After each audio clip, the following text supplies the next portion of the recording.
biology, right? As we have discussed about air and water pollution in our previous lectures, today we have to discuss about the case study of river Ganga.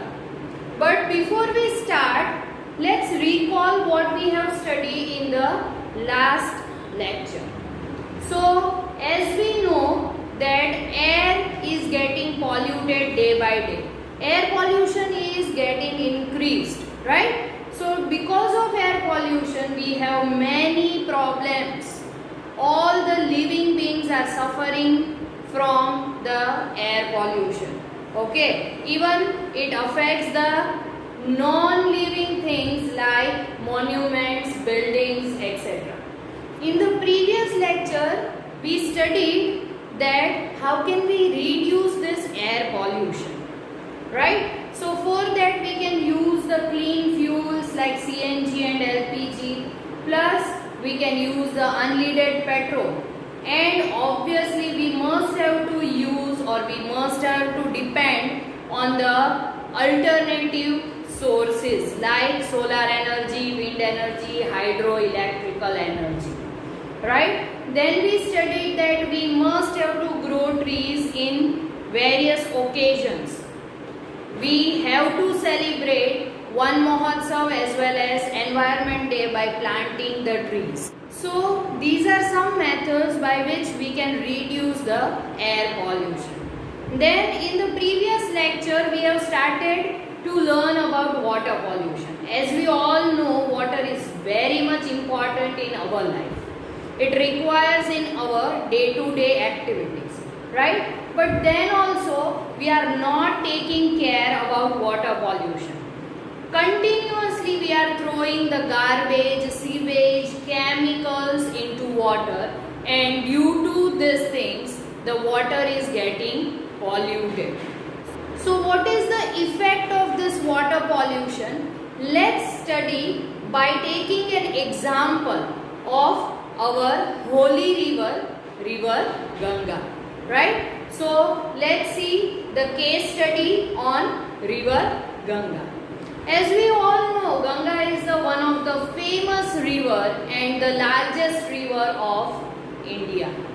Okay, generally we all believe that Ganga is holy river, right? But as we are believing this, then also what we are doing? We are adding the pollutants into river Ganga, and due to that the river Ganga is getting polluted and polluted day by day. The recent study of WWF has found that the river Ganga is one of the 10 most endangered rivers. WWF means, the full form of WWF is World Wide Fund for Nature, right? So this WWF had found that the Ganga is one of the 10 most endangered rivers. Endangered means, we have already studied that endangered means it is now going to extinct if we do not care about it, right? So WWF has studied about river Ganga, and they told us that it is the one of the 10 most endangered river, right? So why this is happening? What we are doing to river, right? So we know that people who live in towns and cities from which Ganga river is flowing, okay, they generally throw the large quantities of garbage, then untreated sewage, dead bodies, and many other harmful things directly into the river. We know that Ganga starts from Himalaya and it comes to UP, right? So between all this, it gives water to many people, many cities and many towns. But instead of saving the water of river Ganga, people are continuously throwing a large quantity untreated sewage, many chemicals, flowers and many harmful things in river. Right? So it is very much harmful for the river, and at some places the river is dead. River is dead means what? The living life, okay, living organism which are there inside the river cannot live because of the lot of garbage. Okay, they cannot take oxygen as there is a layer of chemicals or oils or garbage on the river. So the Ganga is getting polluted day by day. But to prevent the pollution, our government, that is Indian government, has taken some steps, and for that our government has launched two projects. That is one Ganga Action Plan, that is GAP, okay, in 1985. The main objective of GAP, that is Ganga Action Plan, is to prevent the holy water of river Ganga by getting polluted, okay, and to clean the river Ganga. After that, in 2016, our Indian government had launched another project, that is NMCG, National Mission for Clean Ganga. In this project, they are aimed to clean the water of river Ganga. Right? So, GAP project was launched in 1985, while NMCG project was launched in 2016. So, these projects are launched to reduce the level of pollution in Ganga as well as to clean the water of river Ganga. Now, let's take the particular example where river Ganga is very much polluted. That is in Kanpur. Kanpur is a small city in Uttar Pradesh from where river Ganga is flowing. But the flow of water is very less, and due to throwing of garbage, flowers, sewage and many chemicals, the river is dead here. The people can be seen bathing, washing clothes and defecating in the river. They also throw garbage, flowers, idols of gods and goddesses and non-biodegradable polythene bags into the river. At Kanpur, the amount of water is comparatively small and flow of the river is very slow. Kanpur has more than 5,000 industries, and this include fertilizer, detergent, leather and paint industries. These industrial units discharge toxic chemicals into the river. Many industries discharge harmful chemicals into the rivers and streams, causing the pollution of water. Examples are oil refineries, pepper factories, textile and sugar mills and chemical factories. These industries cause chemical contamination of water. The chemicals released include arsenic, lead and fluorides, which lead to toxicity in plants and animals. There are regulations to prevent this pollution. Industries are supposed to treat the waste produced before discharging it into waters. But quite often the rules are not followed.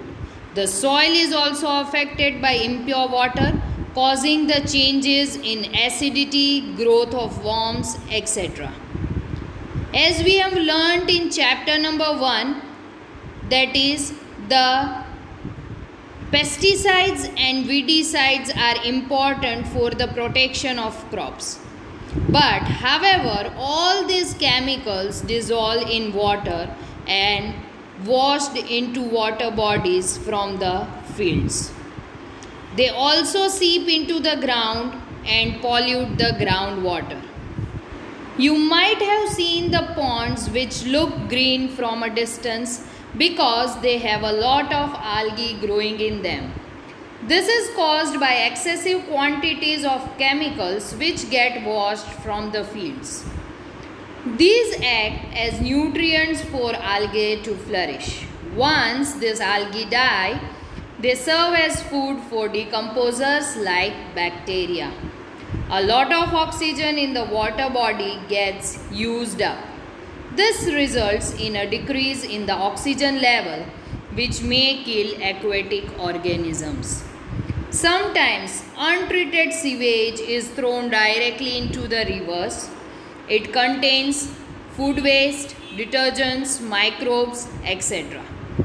Water contaminated with sewage may contain bacteria, viruses, fungi, and parasites, which cause diseases like cholera, typhoid, jaundice, etc. The bacteria present in the feces of mammals are indicators of the quality of water. If water has these bacteria, it means that it has been contaminated by fecal matter. And if such water is used by us, it can cause various infections. Now, let's understand what is the meaning of potable water. If I'll give you a glass of water which smells dirty, which looks dirty, then do you drink the water?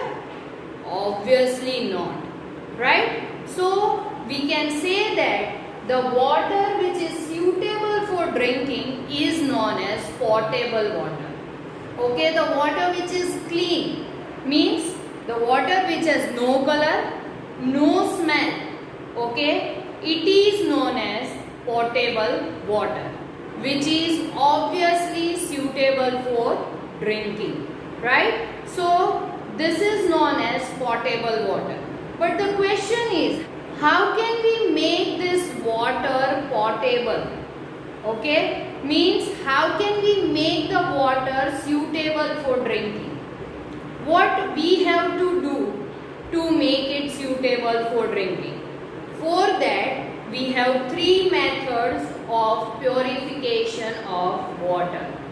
We can purify the water by three main methods. Number one, we can use the physical method like the water filters which are available at our home. So, if we filter the water by using the candles, okay, or any filter cloth, then we can filter the water, so impurities will be filtered and we can throw them out. The second method to filter or to purify the water is boiling the water. As we all know, as we boil the water at 100 degrees Celsius, the germs which are present in water will be killed. So boiling kills the germs.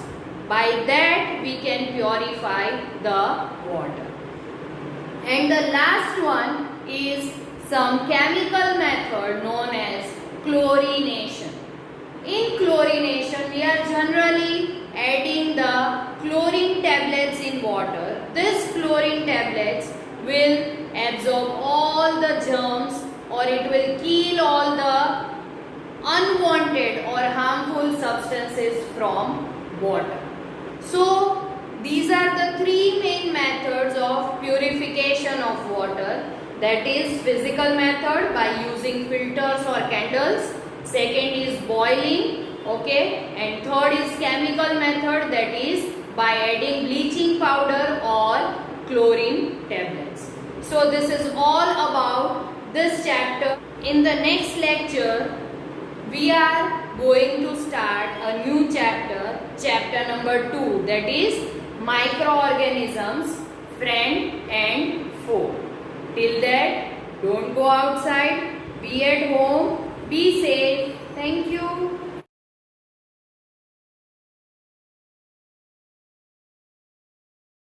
आभार।